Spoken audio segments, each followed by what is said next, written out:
It is time to wake up. On this show, we cover the stories the mainstream media won't touch. Live from the Rocky Mountains. Welcome to Redacted with Natalie and Clayton Morris. Are you ready? Let's get uncomfortable. All right, you may not have heard that we're back in action. So what we're going to talk about today is continuing to escalate war in Venezuela, the CIA's involvement in the drug trade.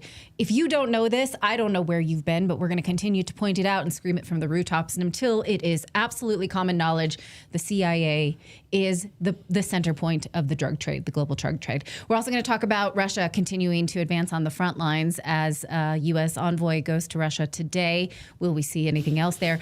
Now, also, the U.S. is pioneering AI surveillance through Palantir in Gaza. If you don't think that this is going to be turned on you, I don't know what, but we're going to show you exactly what they're doing because it's manufacturing targets. They say it's streamlined kills. Okay, hold on to your butts for that. And then war crimes question mark. What's that about, Clayton? Well, okay. You don't know what that's about? Well, I do know. I would like you to tell our you want friends. to tell me? Don't Okay. act annoyed with me. No. So yes, Pete Hegseth, the Secretary of War, of course, reportedly ordering those second strikes.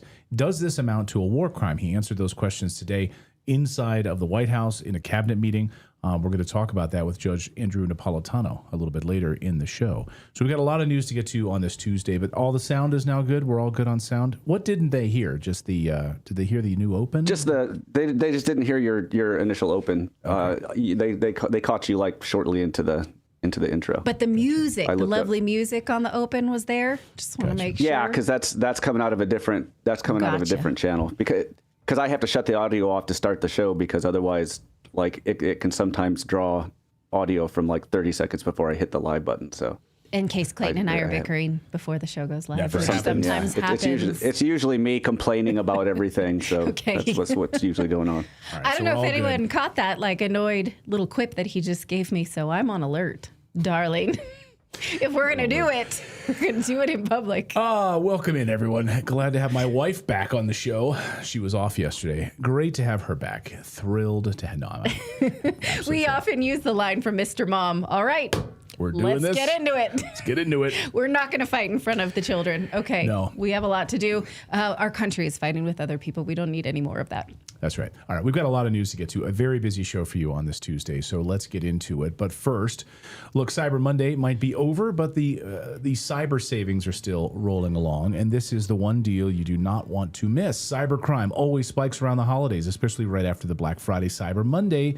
This is the last thing any of us need right now, dealing with hackers, scams, identity theft. That's why we use WebRoot. WebRoot Total Protection is an all-in-one security solution built for families, real families, whether it's just you know, or you want to protect your kids, your seniors, multiple devices in your home. You get real-time antivirus protection, a smart firewall, password manager, identity monitoring, up to $1 million in identity theft expense reimbursement, even a VPN with connections in over 80 locations. There's a dark web monitoring, credit alerts, cloud backup, the works. The best part, it's lightweight, lightning fast, and doesn't interrupt you with annoying pop-ups. So protect yourself and your family this holiday season with 75% off of WebRoot Total Protection at webroot.com/redacted. That's 75% off, but only with our exclusive link at webroot.com/redacted. Again, 75% off webroot.com/redacted. Well, if you listen to the likes of those generals in military class that are paid to go on to Fox News or MSNBC or CNN, they're on the payroll, of course, and they certainly love war. Well, you'd certainly learn that Russia is collapsing or losing badly on the battlefield, running out of weapons, running out of fuel, running out of time. Here's just a few examples over the past few days. General Jack Keane, who you see there on your screen, former Army Vice Chief of Staff. Well, on October 25th, he said that Russia has completely stalled in their military advances over the past year and sustained massive casualties. And just a few days ago, he said, we're far from this war ending. Russia hasn't changed its goals, but advances are not possible to defeat Ukraine. So advances are not possible by Russia to defeat Ukraine. Okay, again, this is like a paid guy who's on Fox News payroll on television telling you the truth about Russia.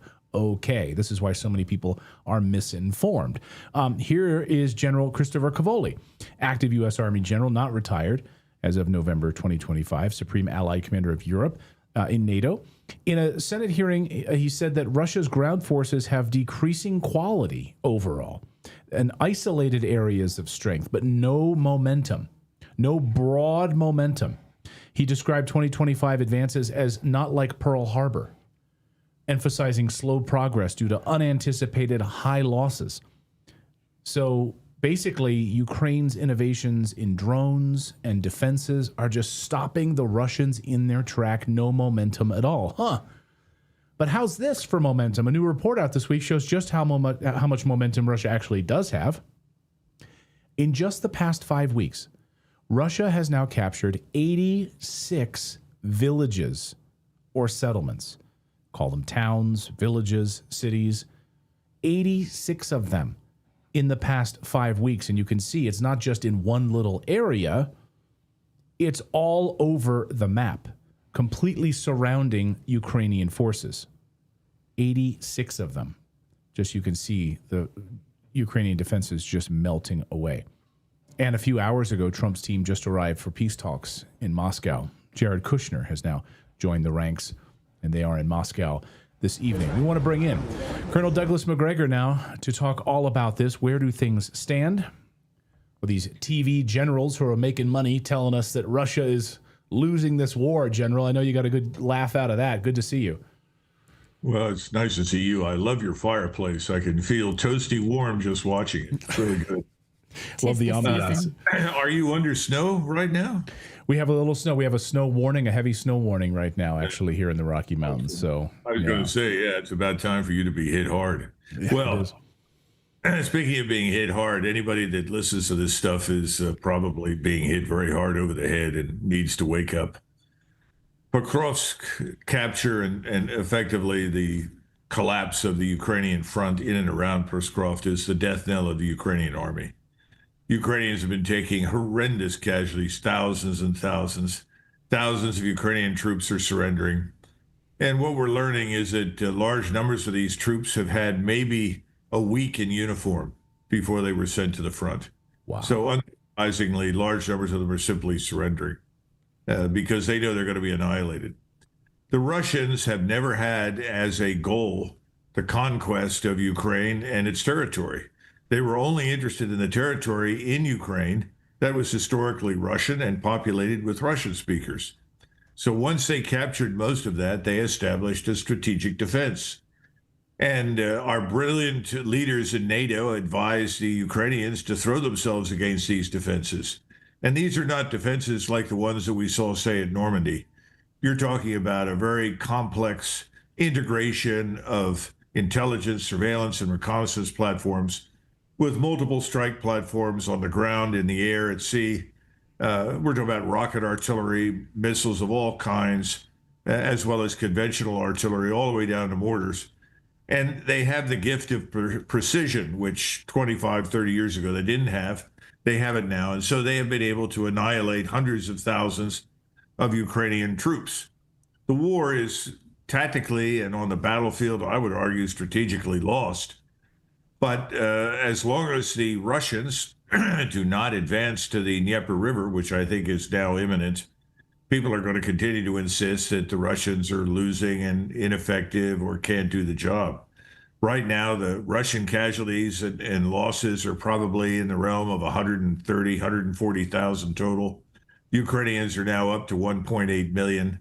This is no contest.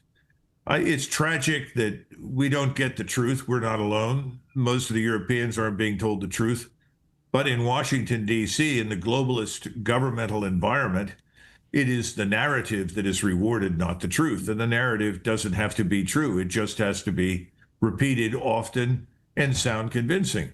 And that's what you've got. But this war is effectively now at a terminal point. And I think that's why you see in an act of desperation, frankly, Witkoff and Kushner, neither of whom are credentialed members of the State Department or the administration, rushing over to Moscow to try and rescue the situation for Trump. What Donald Trump was is an optical illusion. He wants an event that shows him as having contributed to peace breaking out all over. I think it's going to be tough to get it. I'm sure the Russians will try to oblige because they would like nothing better than for this war to be over. But unfortunately, the Europeans and the Zelensky government itself don't seem to be willing to cooperate. So I don't know that we can expect much to come out of it. Let's talk more about our other favorite impotent power structure, NATO. We've talked about how the United States is sort of cosplaying that they have a role in peace, even as they continue to send Ukrainians to their death. Although, let me ask this in a two-part question. Ukrainian prosecutors say they have over 300,000 desertion cases, which may mean that this advance for Russia does not come at the expense of human life. So what's your take on that? And what's your take on the fact that the U.S. is skipping the NATO meeting next weekend because that is equally pointless? Yeah, it is. NATO is disintegrating. We're trying to maintain this facade that such an alliance actually exists and is meaningful. But if you look at Berlin right now and Germany is like a volcano that is beginning to erupt. The anger, the frustration, the hatred that the population feels for the government in Berlin cannot be overstated. And the right, nationalist right in Germany is growing by leaps and bounds and is being joined, interestingly enough, by the far left nationalists. So I think it's only a matter of time until Merz is gone. And of course, in an effort to create the illusion that they are doing something that is going to change the outcome in Ukraine, they're now spending like drunken sailors on the military industrial base in the hopes that this will persuade people there's something real about it. Situation in Paris is not a whole lot better. Starmer in London is about to go under. All you have to do is look at the true state of the economies. The economies are in desperate condition. So the facade is crumbling. And it makes good sense not to bother going to this NATO meeting because you're not going to get anything out of it. People that are in power right now in NATO are really enemies of peace because they know the outbreak of peace, the admission of failure, means the end of this globalist elite's tenure in power. So that's a foregone conclusion. But how do you pull back their military-industrial complex, which now has sold the European people expanded military budget, this idea that they can now build an economy based on weaponry, this idea that now they need a surveillance state? The people of Europe are still going to continue to lose, even if NATO's role here is absolutely unnecessary. Well, a couple of things to keep in mind is just spending money doesn't produce military power. I know Americans don't understand that. Americans think that the Department of Defense is sort of a giant Walmart. You walk in and you pick stuff off the shelf, you pay for it, and instantly you have military power. It takes time to build military power. You have to have a lot of trained manpower. When you go on the ground, and that's really what we're talking about, because you're dealing with a continental power in Russia. And it's a continental power like no other, as has been demonstrated throughout its history. They field enormous forces, and these forces are actually today very, very good. They have a lot of trained manpower that is competently led, well equipped, and well organized. But it takes time to do that. When you build a formation, a battalion of, say, 600-700, a brigade of, say, 4,000 to 5,000 to 6,000, it takes a long time for those soldiers to live together, to work together, to train together, to become effective, to become comfortable with the weaponry that they've been given. It takes on average about 10 years to build an army. So stop and consider that. The Germans had almost no army at all at the beginning of this war. So they're looking at 7 or 8 years before they see anything of value really emerge. And what they're trying to do is take factories that once built automobiles and say, okay, now you're going to build military equipment. Maybe you're going to build armored fighting vehicles or something else. Well, that's not a long-term solution to the German economic problem. Military equipment has very limited utility in the sense that there's no salvage value unless you can sell it to somebody else after you're through with it. And when you do that, you're not going to get much back from your initial investment.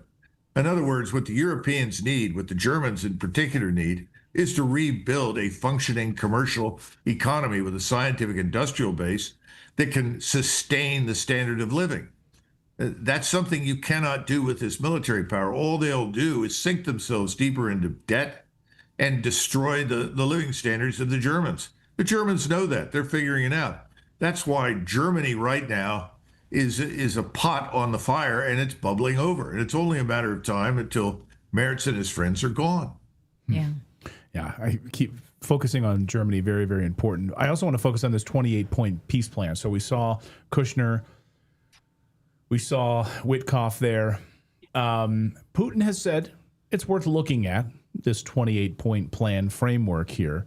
Do you think there's any meat on that bone? And do you think we'll see anything substantive from these quote-unquote peace talks? The Russians have made very clear what their bottom line requirements are. Everybody knows that. Those are not going to change.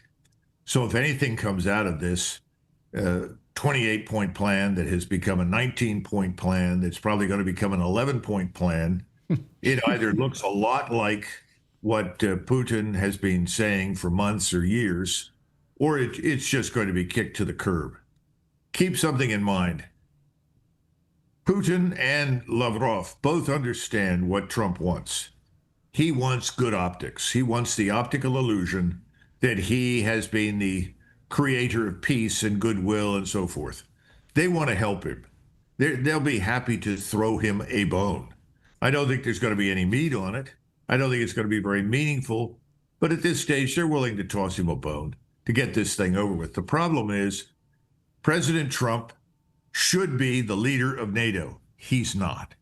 He abdicated his responsibility as the leader of NATO when he said, okay, fine, we'll sell you whatever equipment you have. You may not see it for 2, 3, 4, or 5 years, but if you want to buy it and continue this war in Ukraine, you may do so.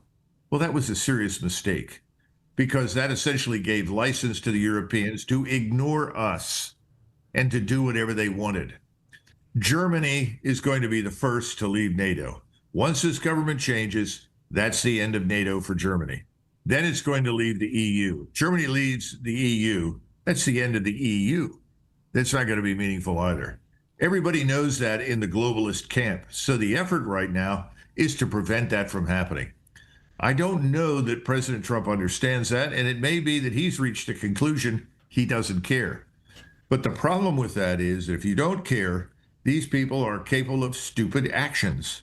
And that's why Putin made the statement earlier today, in fact, I think a few hours ago, excuse me, saying, look, if you are stupid enough to challenge us to go to war, we can change from this special military operation with very limited objectives to war, real war.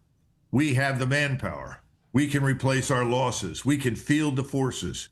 We have the missiles. We have the artillery ammunition. We have the capabilities we need, and we will crush you. He's right. Europeans can't compete in this. We don't want to. What President Trump has failed to do as the president of the United States and the leader of NATO is to say, damn it, we don't want a war with Russia. That's not in our interest. It's not in yours. So shut up, sit down, and listen. We are going to make peace with Russia. We're going to put something on the table, and you're going to sign up for it. Because if you don't, you will face Russia on your own. They can't do that.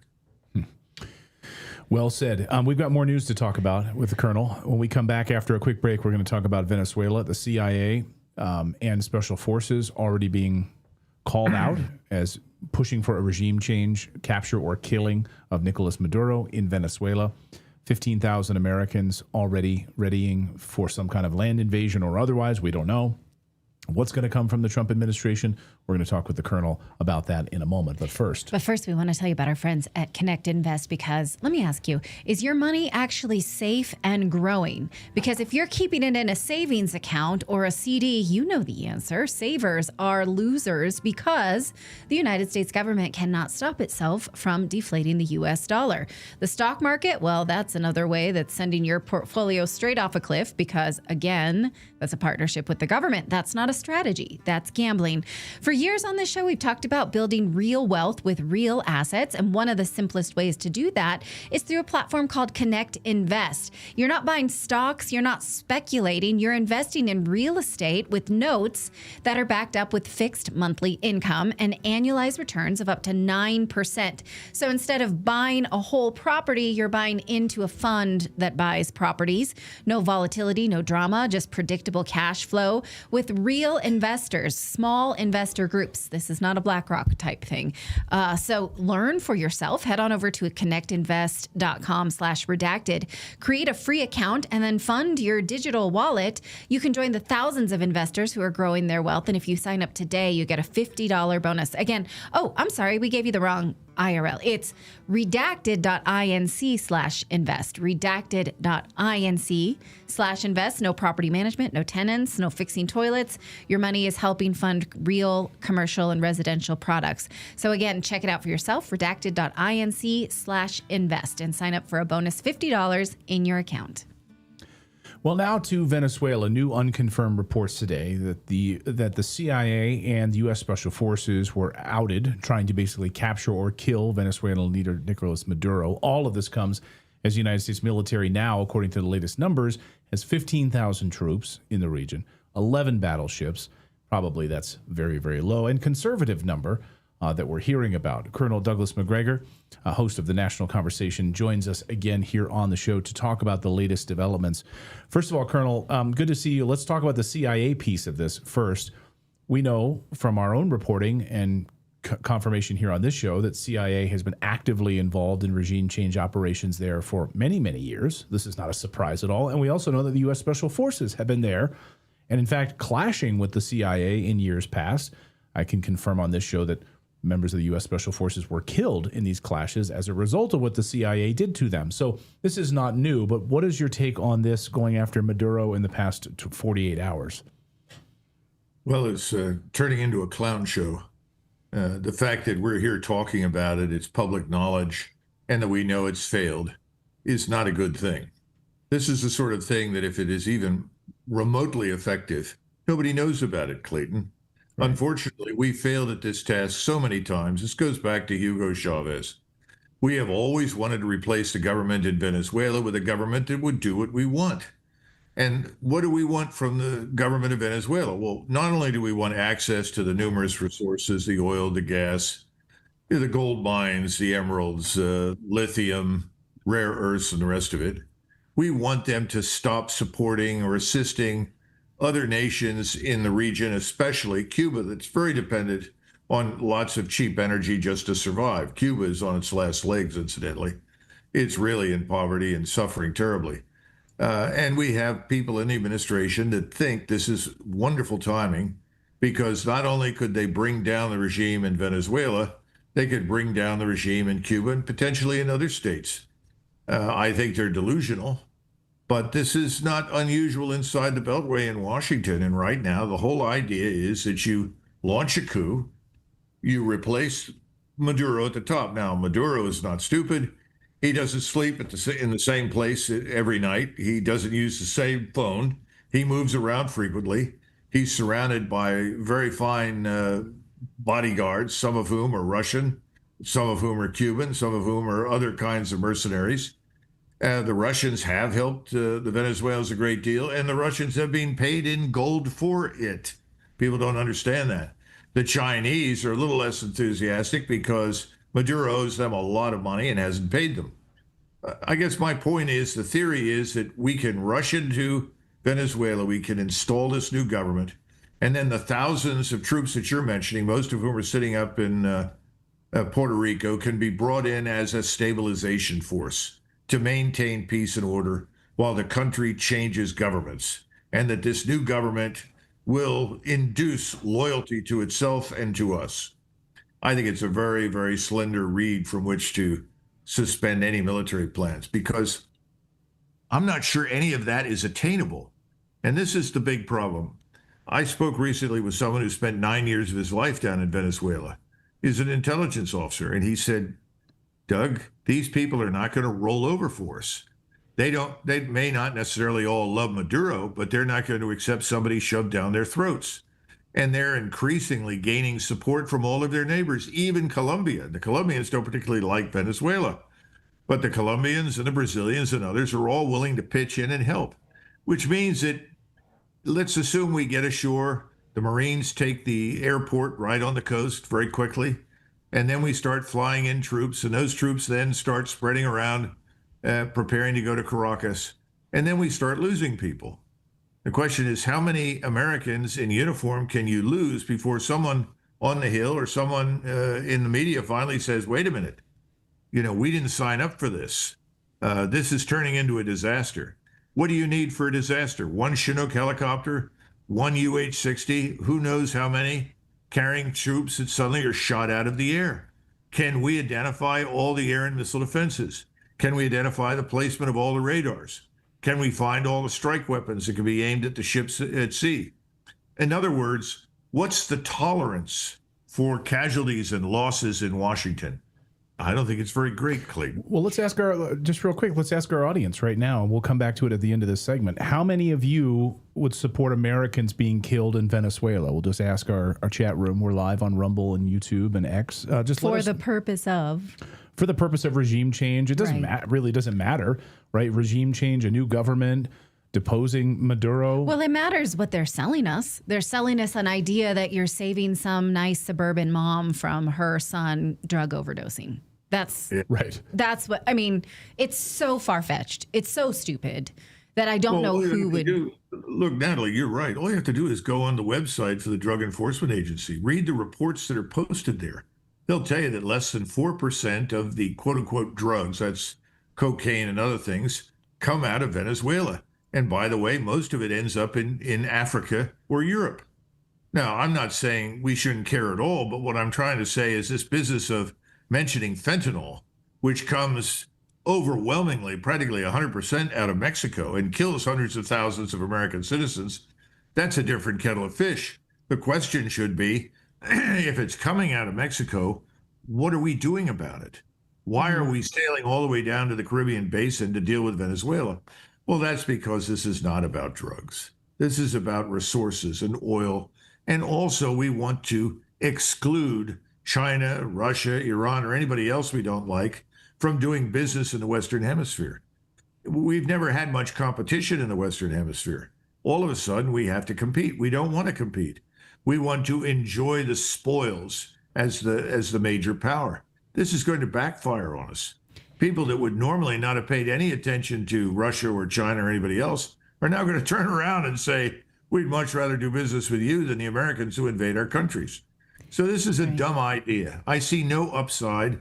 I think President Trump should go public tomorrow morning. He should announce and say, look, I've reconsidered all of this. I had a good conversation this morning with President Maduro. I think we've come to a solution. We are going to stand down, and there will be no military intervention in Venezuela. And by the way, I'll have some new names for announcement next week as new secretaries of defense and secretaries of state and new people for the NSC staff. That's what he should do. And that's what JFK did after the Bay of Pigs and after the Cuban Missile Crisis. That's what Eisenhower did. He said, the hell with Korea, I'm out. No. And that's what we should do. But I don't think he will. Now, last time we spoke to you, just before the Thanksgiving break, we talked about, Philip asked this question.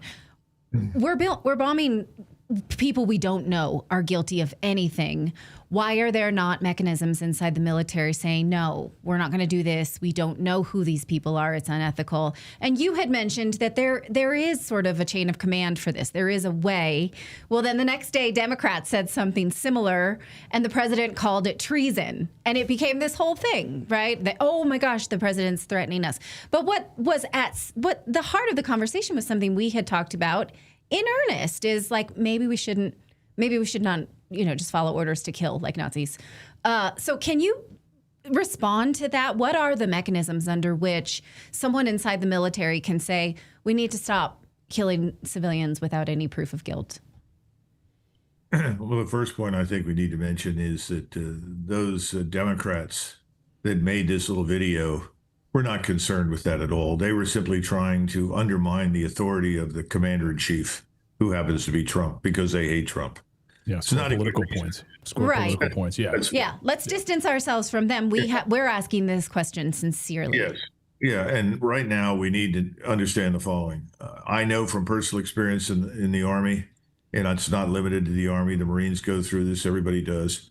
You go through hundreds of hours routinely every year where you discuss the law of war, what is legal and what is not legal. People understand the definition of an illegal order because they understand what the law of war means. You do not shoot prisoners. You do not mistreat prisoners. You do not harm prisoners. You protect them. You do not kill civilians. If you know that they are there and you can avoid doing so, you don't fire. You don't do those things. Now, we all know that even under the best of circumstances, and by the way, I've said this before and I mean this, the Russians have done this very well. Even under the best of circumstances, you're still going to kill some civilians who happen to be in the wrong place at the wrong time. But it's not something that should ever be deliberate. Now, and the Russians have avoided that, and they've been accused of terrible things they're not guilty of. Ukrainians, on the other hand, have done terrible things, both to prisoners as well as to civilians that are Russians inside Ukraine. Now, as far as we're concerned, what we've just seen with this recent incident is the following. Allegedly, and I say allegedly because I don't have all the facts, the admiral of the fleet, who is in charge down there, whoever he is, received an order from, allegedly, the Secretary of Defense, or excuse me, Secretary of War. And the Secretary of War was asked specifically, I guess, there are 2 people that were not killed in the latest strike, and they're hanging on to the vessel. And he said, kill them all, supposedly. We don't want any survivors. We're at war. These are narco-terrorists and so forth. The admiral then complied, allegedly. That order went down the line. Now, are there people in that chain of command who know that this is an illegal order? I'm sure there are. It was illegal. The admiral could have done a number of different things.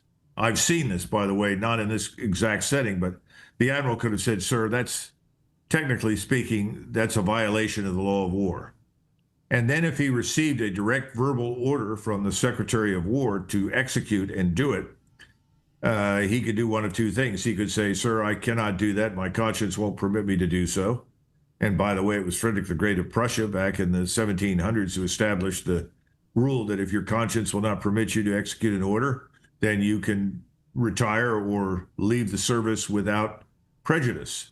We do have a similar tradition as a result of von Steuben, who founded the Army. But my point is, the admiral could have also said, sir, I will execute this order under duress, and I will send forward a notification that I executed this order over my objections and over my view that this is not legal. He could have done that. I don't know what he did. Mm-hmm. Apparently, at least from the reports we're getting, he didn't do anything. Right. And when you're at the lower level, you get down to the sergeant first class, the boatswain's mate, or somebody who's down there where the rubber meets the road. Let me tell you something. You may not want to do something like that, but you're scared. You're worried. And you're afraid if I don't do this, that's it for me. I'll be out of the service. They could put me in jail, punish me under the Uniform Code of Military Justice, say I refused a direct verbal order. Then what does my family do back home? Yeah. Are they going to eat? Are they going to be cared for? And this is something that I don't think people understand. The human beings in uniform at the lowest levels, they have to make the final judgment. And they're very reluctant to do things that are illegal. They don't want to. But if they're given an order like that, they stop and think, and look, I'm a little man down here. Yeah. This is an enormous machine called the United States Navy or the Special Operations Forces or the Army or the Marines or whatever. They'll crush me. Even if I refuse to do this, will anybody defend me? Will I get a fair hearing in a court of law? Let me tell you, there's no certainty when you go into court, whether you're in the military or not, that you're really going to get a fair hearing. I know everybody believes that. You may have a shot at it, but I've seen this in action. And I testified on behalf of soldiers that were wrongly accused. And fortunately, I was the senior officer, and they had to pay attention to me, because if I hadn't gone in there and testified for them, some of those people would have ended up in jail, and they could have been there for a long time. all I'm trying to tell you is the fish rots from the head. Don't crush the poor people down at the bottom level. You know, you can admonish them for whatever they did. You can reprimand them or something. You go after the people at the top who issued the illegal order. They must be dealt with. Do you think this Admiral Bradley, Secretary of War Hegseth, what should happen to them? I think that if the admiral unhesitatingly agreed and obeyed the order and issued it, should be removed, pending court-martial. And I think Secretary Hegseth should be suspended immediately from his position as Secretary of Defense, pending an investigation. I didn't say they should be punished because I don't know all the facts. I don't know actually what went down. All I know is what you know, which is what's being reported through the media. And you and I and Natalie know enough about the media to exercise a certain amount of restraint when it comes to wholeheartedly embracing whatever they say. But in the meantime, those actions as a minimum should be taken. Yeah. Right. Thank you for explaining that in practical terms, because for those of us who've never sat in a room like that, who've never taken commands that way, it would be easy to judge, and we need that context. So I appreciate it. Yeah, especially for the guys just pressing the drone button or whatever, like the little guy who, you know, who's a 21-year-old who's just following, you know, down the line. I totally understand that. Yeah. Yep. Yeah. Colonel, thank you so much, as always. We hope you had a wonderful Thanksgiving. And if we don't get to see you beforehand, I hope you have a wonderful Christmas as well. Thank you so much, Colonel. Good to see you. Keep the fires burning there in the fireplace. Stay warm. We will. It's going to get cold. Thank you, Colonel. Merry Christmas to you. Thanks so much. All right. Speaking of pressing buttons to kill people, we're going to tell you how Palantir and the U.S. government is making that easy in Gaza. If you don't think it's something that's going to come here to the United States, well, I'm going to lay out exactly how that could happen. So hold on to your butts. But first, I'm going to tell you about our friends over at Brightcore. Never know where you're going to go when you're saying hold on to your butts. But I'm telling you. It's a Jurassic Park line. Is it? Oh, okay. Yeah. Well, did you know that the U.S. life expectancy peaked at 78 years old back in 2014? That's horrible. And global life expectancy is declining for the first time in 30 years because people are aging faster than ever before. This is due to more toxins in the air, chemicals in our soil, processed food, all of that. All these other external factors, you know, are fairly new to us in the last like 50, 60 years. What most people don't know is that we can actually fight aging at the cellular level. That's right. Scientists discovered that kimchi actually slows the aging process of human cells, helping to protect them, delay aging at the cellular level. The power of nature can outweigh the power of pharmaceuticals without those nasty side effects. And now you can get all the benefits of kimchi in a simple capsule called Kimchi 1. I take it every day. I take 2 capsules a day. I know that you can do 2 or 3, whatever you like, but I do 2 every day. Each capsule delivers 900 probiotic strains plus antioxidants and enzymes that support your digestion, your metabolism, your skin health from the inside out. In fact, I just stocked up. I just bought 6 bottles. I paid for them. Yes, no one gave me any kind of deal. I paid for them, and I got 25% off because I used our own code at mybrightcore.com/redacted. That's right. You get 25% off delivered right to your door by going to mybrightcore.com/redacted. But the best part is, and I ordered it over Thanksgiving, I didn't want to bother people, but if you actually get on the phone and talk to them, they'll give you 50% off and free shipping. Yeah, Kimchi 1 is 100% made in the USA, all natural, non-GMO. Support your gut, protect your cells, and feel younger every day with Kimchi 1 from Brightcore. So just go to mybrightcore.com/redacted to get 25% off, or get 50% off and free shipping when you call them. They're an American company. They want to develop a relationship with their customers. Can you imagine? In 2025, people want to talk to you and develop a relationship?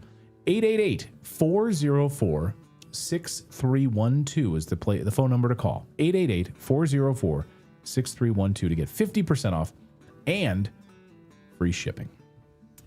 Well, the U.S. is paying Palantir to track and target Palestinians in Gaza, according to a new report that we can corroborate with official military sources. If you don't think this technology is going to be pointing at you, or at least that they don't want to, you are on drugs. And I'm going to show you exactly what it can do and why you should be worried about it. And we are unwittingly complicit because we're paying for it and allowing our government to do it right before our very eyes. What this is an AI. Let me say this right. I don't want to mess this up. It's an AI-powered kill chain That's what it is. They're already running practice. It's not just a terrorist filter, although that's how they're selling it to us. It's a system that back tests whether or not you are killable through your social media, not just your movement, not just what you've bought, not just where you've been, where you've driven, but also your social media profile. It not only identifies targets, it manufactures them. Here's the report from 972 magazine showing that the U.S. military has been operating out of a massive warehouse in southern Israel, just north of the Gaza Strip, since October. We know this because CENTCOM themselves told us. The official line here when the U.S. military announced this is that they are bringing together stakeholders, a word I really don't like, in order to implement the ceasefire. Well, what does that mean exactly? Who are all the stakeholders in the ceasefire? It's not Palestinians, that much I can tell you. It's anyone who's allied with Israel in order to implement the ceasefire. Now, when Israel violates the ceasefire, no problem. But what they're looking for is continued justification to violate the ceasefire. Now, what they're doing is using this AI technology and surveillance to, in the words of the military, shrink the kill chain. Here is a test run that they did just a few weeks ago, or a few months ago in July. They are doing this with a Palantir software called Maven. What it does is pull data together from satellites, drones, intercepted phone calls, messages, text messages they can read, basically the entire footprint of Gaza.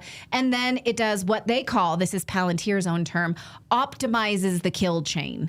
How do we know that this is built by Palantir? We know that because last year, the United States government put out this contract saying that they are specifically hiring Palantir to do that. Note here, it says this is a one bid solicited. So that means they didn't really put this out. They asked Palantir to build exactly this. No other contractor was offered the job. But what does that mean? Optimize the kill chain. Well, we know from many government reports, including the reports of Bradley Manning, how the government just goes out and under the Obama years and willy-nilly killed all suspects and targets. And they labeled any boy over 12 an acceptable military target, even if they were civilians. They didn't have to justify it. They could just say, yeah, sure, that guy, let's kill him, let's kill him. In the video that was launched by Sergeant Manning, it was the United States military firing on someone who had a camera, a Reuters reporter. That looks like a gun. Let's just kill him. So what they're saying here is we can do a lot less willy-nilly killing. We can optimize the kill chain. Well, what are they going to use in order to justify this kill chain faster? It means they see a target, they run an AI search for any justification to kill that target. So say someone walking down the street, right? Okay, let's take a look at him, scan his face. What has he said on the internet? Oh, he's been critical of Netanyahu. Fire. That's essentially how this works practically, right? They can highlight justifications to kill in real time, not just based on movement, history, and association. It can also be based on social media history. They do this using a data miner. This is a startup that the United States has used before to access platforms like Twitter.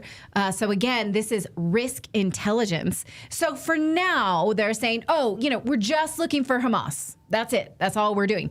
But reports are not only that they're looking for Hamas, they're looking for any association with Hamas, even is Bob's your uncle, right? Is your uncle Hamas? You're killable. Here's, according to reports, they're saying the criteria is not whether a person is Hamas, but also whether a person has their relatives tied to Hamas. So 972 is reporting that they are also targeting anyone with relative ties to Hamas. I mean, who knows, how that can affect you. This is guilt by association. You don't even have to be a terrorist. That basically justifies killing everyone in Gaza.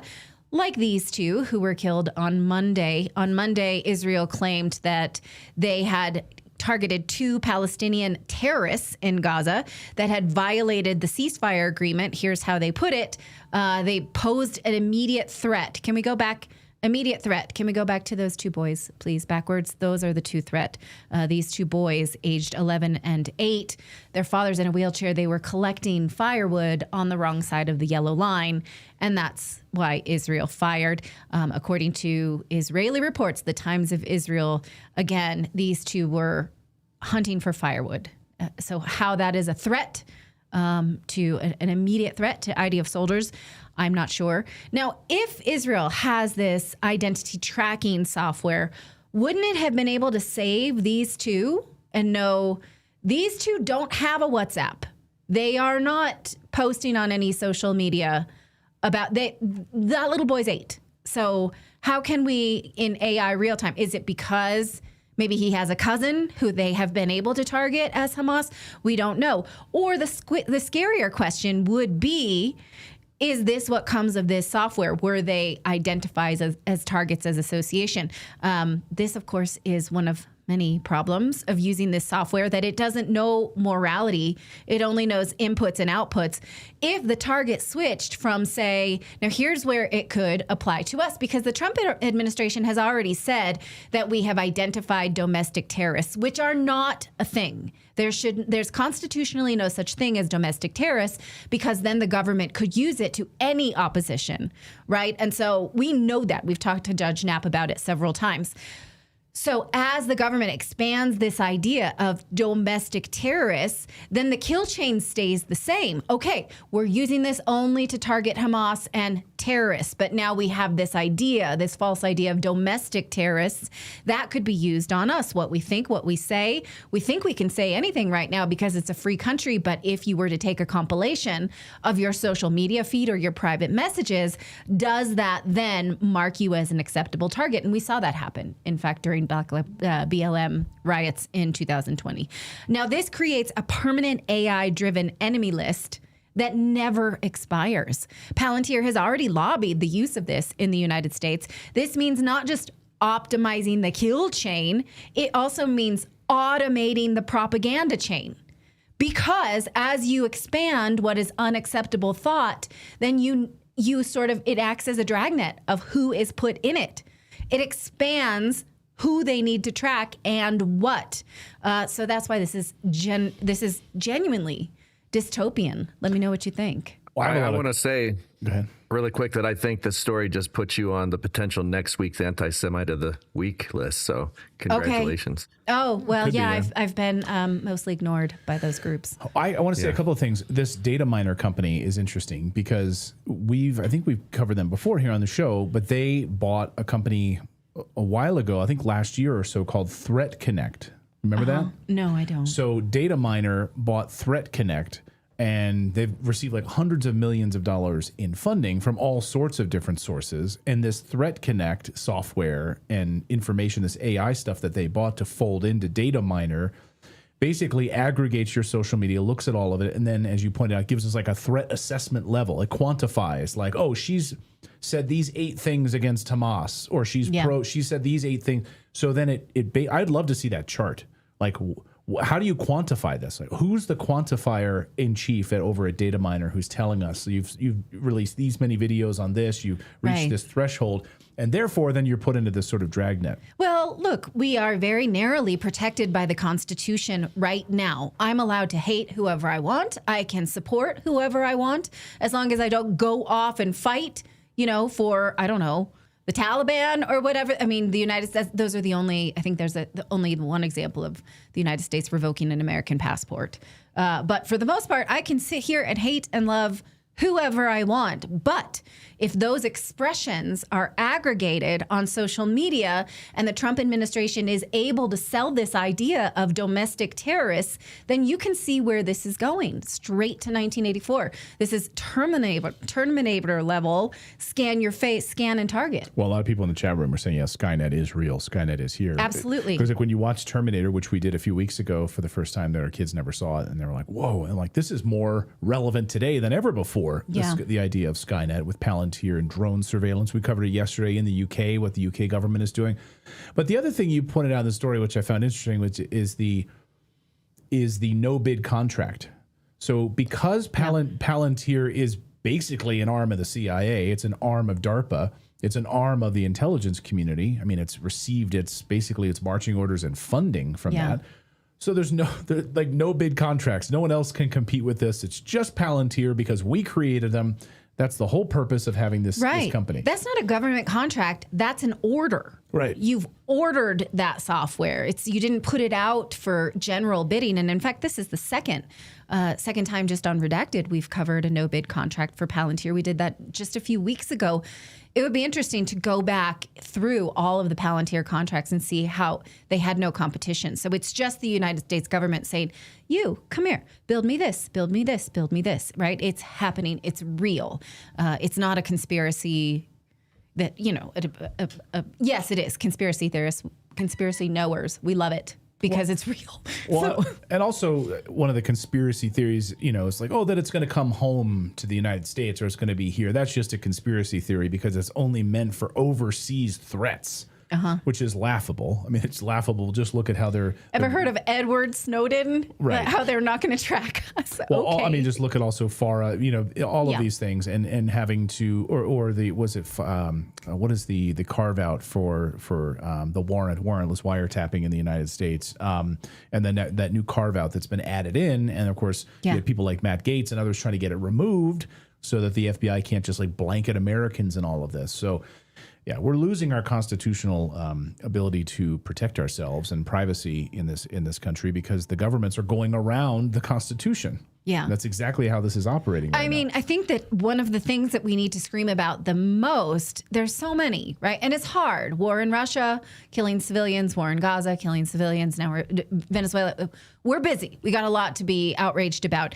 But if the United States government is using the words domestic terrorists, you can see what they have in store for you. Again, that should not be a thing. There is no such thing as domestic terrorists because giving the government that power means that any anti-government group can be labeled a domestic terrorist and locked up. That is the basis for 1984 level living. So, this is one thing that, I know I keep saying it every time we have someone on. There's no such thing. The government can't label us terrorists. They are going to continue to try. So either you're awake to it or you're not. Well, and also it goes to like where, like right now it's they're saying Hamas or whatever, but even if you say Palestine, they consider that Hamas. So it's like what level of words were they going to churn into mean something that they don't in order to keep going deeper and deeper. Right. And the thing is, like, people are already being deported for saying that, free Palestine. Yeah. Right. Yeah. And now we have, of course, the big travel bans. The Homeland Security Chief, Kristi Noem, saying that she wants to have a full travel ban on every damn country. Those are her words. Anybody who's bringing killers, leeches into the United States. So, of course, putting everyone in this database and being able to monitor them, and Palantir has supreme authority on this. And as people are pointing out in the chat room, J.D. Vance, of course, taking money from Peter Thiel. So you see where all this is going. They're all like these cozy bedfellows inside the Trump administration with this. All right. We've got more news to talk about. Speaking of the Trump administration, we're going to talk about the Secretary of War and were there war crimes carried out in the Caribbean against these narco boats off of the coast of Venezuela. Judge Andrew Napolitano is going to join us to talk about all of that and whether this rises to the level of international war crimes, and will there be any sort of a tribunal, any sort of arrests, and can this happen even at the state level? We'll talk to him about that. But first, we want to tell you about our friends at American Financing, because what if you could delay your next 2 mortgage payments? That's right. Imagine taking those payments, putting in your pocket, and finally getting a little breathing room and getting ahead of the holidays. It's possible if you call American Financing.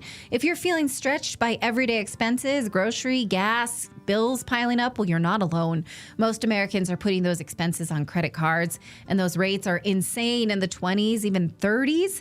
American Financing can show you how to use your home equity to pay off that debt with rates in the low 5s. They have salary-based mortgage consultants and that are helping homeowners just like you restructure their loans and save money every month, all without upfront fees. Their customers are saving an average of $800 a month. That's like a $10,000 a year raise without having to get a new job. Call now and let them teach you. Again, this is something that wealthy people do, is they leverage their assets, figure out how to spend less money for money. Again, they can teach you this. They can walk you through it. It's if you call them 866-890-8433. 8434 or go to americanfinancing.net/redacted. One more time, that's americanfinancing.net/redacted. Their NMLS number is 182334 if you'd like to look them up on NMLS, consumeraccess.org. And again, their APR rates for the fives start at 6.196 for well-qualified buyers. So call them, figure it all out for yourself, and they will take as much time as you need. 866-890-8434 or head to americanfinancing.net/redacted. Well, did the Secretary of War, Pete Hegseth, commit a war crime when he allegedly ordered the secondary strike on shipwrecked civilians? They destroyed the boat, and then, according to reports from the Washington Post, the Intercept, and others, that Hegseth said that Hegseth ordered there to be another strike to kill those in the water. Now, initially, the White House denied that Hegseth was even aware of the attack at all. Then that kind of fell apart. They had to kind of backtrack on that when video emerged from Fox News showing Hegseth live on television admitting that he watched the whole thing live. Watch. So the president is sending a message to other cartels, right? A very clear one. I can tell you that was definitely not artificial intelligence. I watched it live. We knew exactly who was in that boat. We knew exactly what they were doing, and we knew exactly who they represented. And that was Tren de Aragua, a narco-terrorist organization designated by the United States, trying to poison our country with illicit drugs. Okay, so knew exactly who was on the boat, knew everything about it, watched it live. No problems in seeing it at all. So that was then. This is now. Today, Hegseth was asked about it during the president's cabinet meeting. Here he was. His response said, this whole story is just fake news. Watch. We're proud to do it. So you didn't see any survivors, to be clear, after that first strike? You personally? I did not personally see survivors, but I stand, because the thing was on fire. It was exploded and fire and smoke. You can't see anything. You got digital. This is called the fog of war. This is what you in the press don't understand. You sit in your air-conditioned offices or up on Capitol Hill and you nitpick and you plant fake stories in the Washington Post about kill everybody, phrases on anonymous sources not based in anything, not based in any truth at all. And then you want to throw out really irresponsible terms about American heroes, about the judgment that they made. I wrote a whole book on this topic because of what politicians and the press does to warfighters. So now I saw everything. Now there's the fog of war, and we couldn't see anything because it was all smoky and fiery. And he said digital at one point. I don't know what that meant.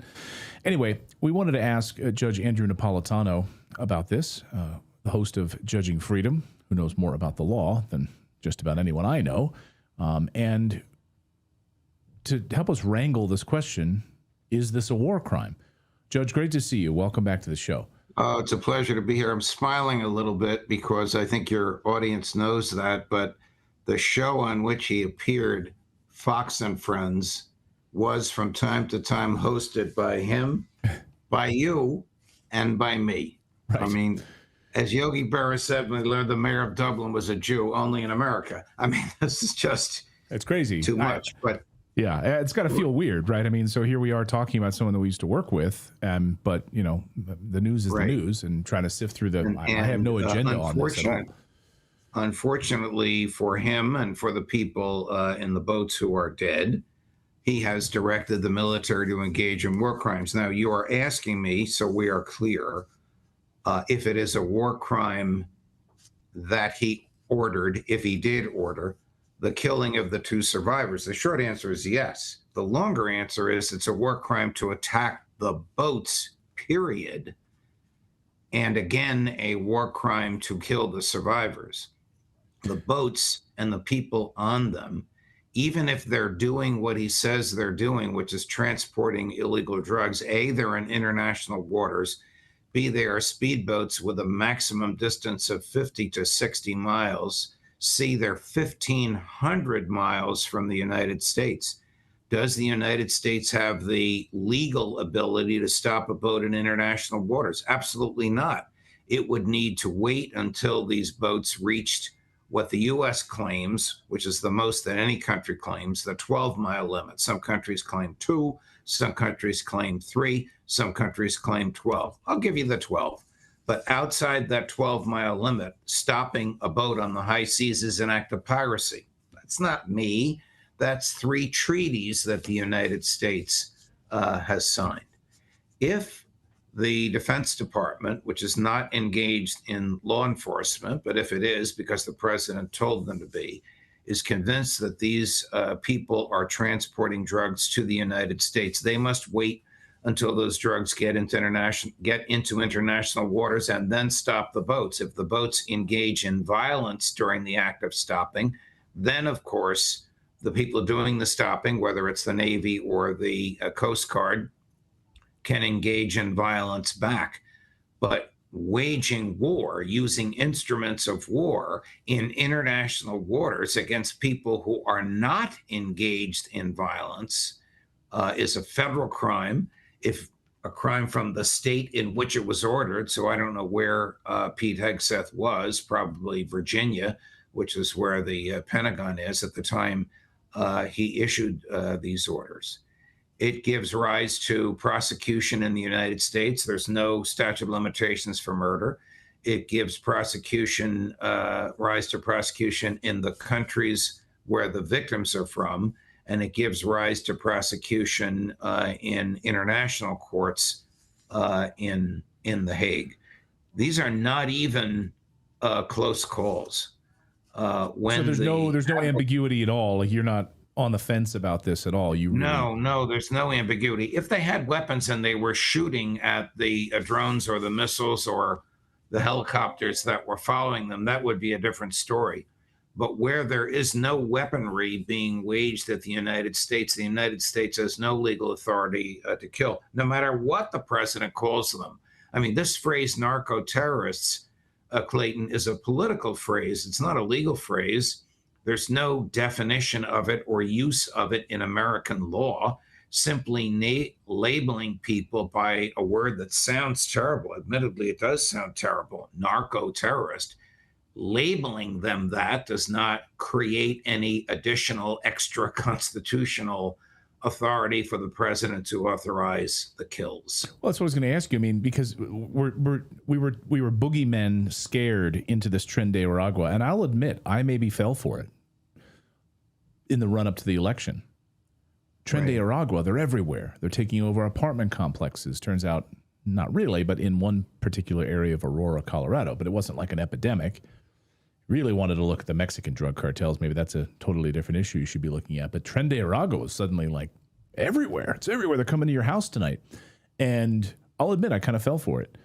And so by that law, by this idea that they're not, why wouldn't we just have ICE grabbing their machine guns, going right down the street and just shooting at all of these Tren de Aragua guys right in the head? Wouldn't it be the same thing as bombing their boats in the waters? It would be the same thing. I mean, if the police in Chicago or Denver or Newark witness a major drug transaction, can they kill the distributor? Of course not. Their job is to arrest the person, seize and secure the evidence, and bring that person and the evidence to prosecutors for prosecution. The same as the principle on the seas, except when you're in international waters, you have no authority to stop anybody for any reason unless they are firing at you. Then, of course, you can fire back.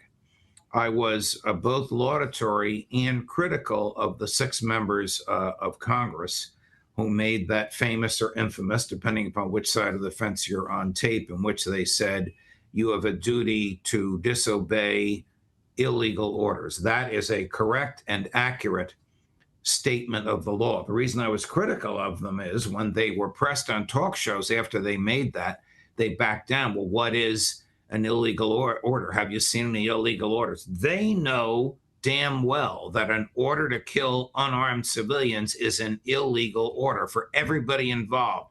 The Secretary of Defense, the Admiral, to whomever the Admiral communicated it, and whoever pulled the trigger. I know it's not a trigger, it's a button, but I'll use that phrase, whoever actually pulled the trigger. All of those people are implicated now in war crimes so long as they knew they were killing unarmed, non-violent civilians.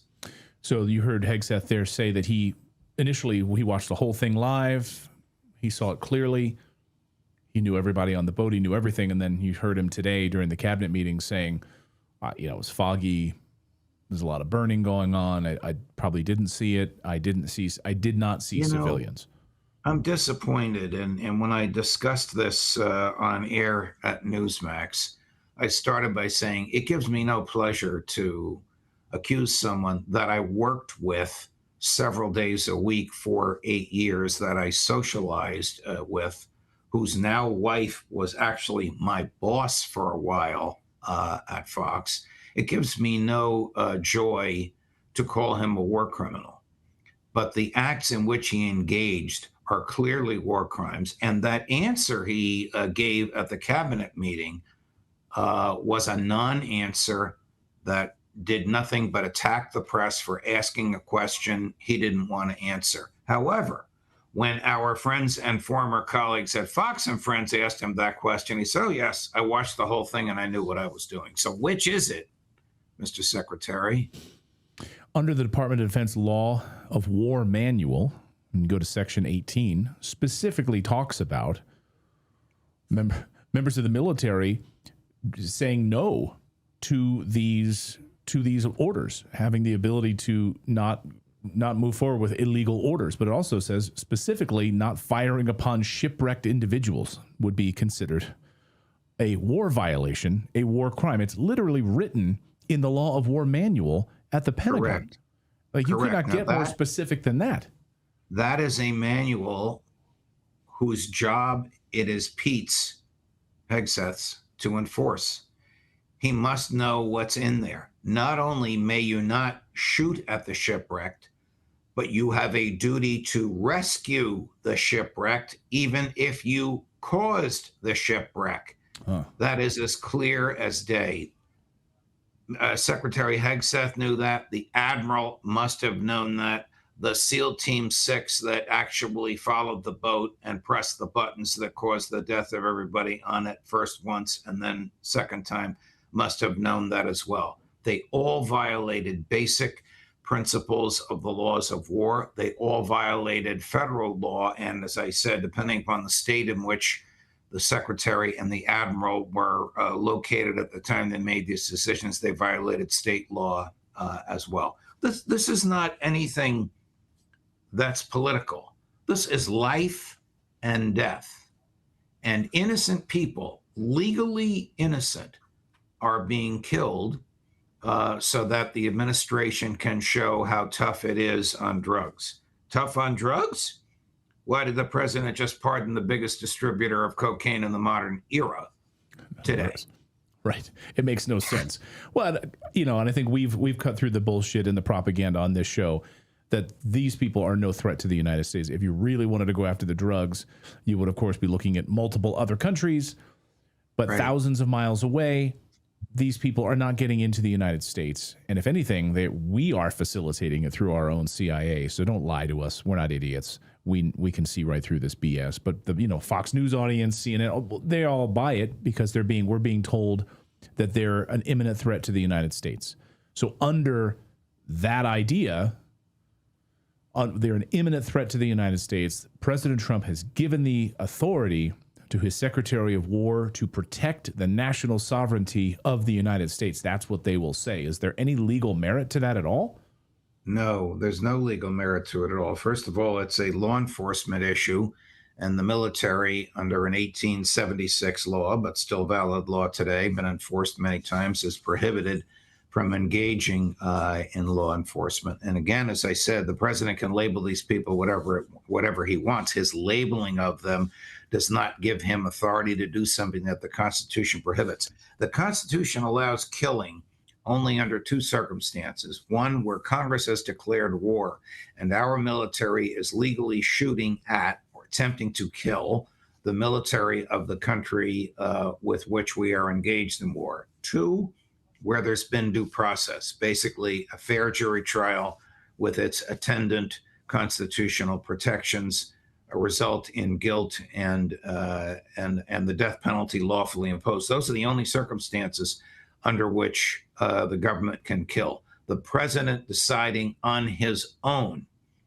without a declaration of war, on his own, without any due process, that somebody is deserving of death Well, that's what kings of England did. It's one of the reasons we have a constitution, to prevent that from ever happening. Right. I mean, you can look at the list of grievances in the bottom of the Declaration of Independence, for crying out loud. Correct. And it points out exactly those things which we don't stand for. I'll get you out of here on this, Judge. I know you got to run, but I want to talk real quick just about who would adjudicate this. I mean, where would this, who's going to bring charges up for war crimes? Like, is it The Hague? I think that Congress is going to engage in very aggressive investigations. I think Secretary Hegseth will be forced out of office, and his successor will file war crimes charges against everybody in the chain of command. As for Pete himself, he could be prosecuted. I don't know. That would really be up to the Department of Justice, or a state in which he was located, like I said, Virginia. The statute of limitations on these things for murder, there's no statute of limitations. The president could pardon him. That, of course, does not relieve him from international prosecution in The Hague, if he should ever go there, or prosecution in the courts of countries from which the victims came. Yeah, it seems like these guys can skirt around all this stuff, and that's why people can continue to get away with this stuff. Unfortunately, Judge Andrew Napolitano, always great to see you. Thank you so much, my friend, for joining us on a difficult subject, for sure. It is a difficult subject, especially since we know the person involved. But thank you, Clayton. Give my best to Natalie and to your beautiful family. Thank you so much, Judge. Always great to see you. And thanks to all of you for being a part of our show today. We really appreciate it. Thanks for subscribing. Thanks for signing for our daily newsletter. You can get that by going to redacted.inc is the place to go. Just click on that. It'll be in your inbox first thing in the morning. We cover about 4 or 5 of the big stories of the day. No BS, no propaganda, and delivered to your inbox when you wake up over your cup of coffee. Redacted.inc is the place to go. So that's going to do it for us today. Thank you guys so much for joining us, and we'll be back here tomorrow at 4 p.m. Eastern live. Have a great night, everyone.